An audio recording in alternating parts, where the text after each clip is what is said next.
Hello mga kasangga, ka-day 73 na ng ating Kasangga Vlog Challenge. Oy, kung ngayon lang tayo nagkita kasangga, ako nga pala si Kasanggang Jumil, ang machinist entrepreneur dito sa bansang Australia. Bakit entrepreneur kasangga? Kasi meron tayo sinusolusyon ng bagay kasangga. Kasi kasangga, naniniwala ako ng pagninegosyo dito sa Australia.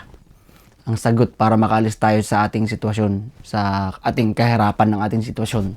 Hindi madali dahil tayo most of the time, puspusan tayo magtrabaho para tayo ay magkaroon ng magandang buhay dito sa abroad, lalong-lalo na dito sa Australia kasangga.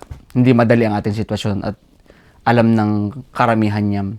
Kaya tanging ang pagninegosyo dito ang solusyon para makaahon tayo at makaalis tayo sa sitwasyon na yun.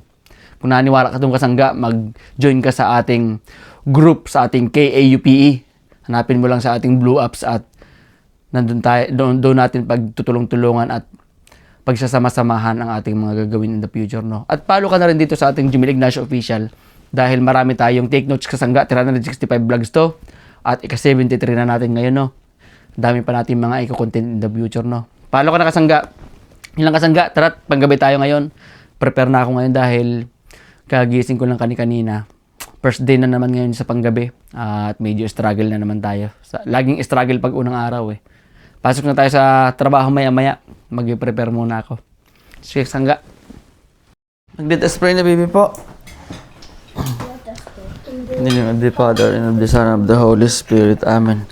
Bless us, O Lord, in this thy gift which we are about to receive from thy bounty, through Christ our Lord. Amen. In the name of the Father, and of the Son, and of the Holy Spirit. Amen. Why the chicken is like that? There's a big hole in this. Chicken? Oo nga. Pork. Pork yan, ha? Ay, Pork head yan, ha? Kain na! Tayo mga kasangga.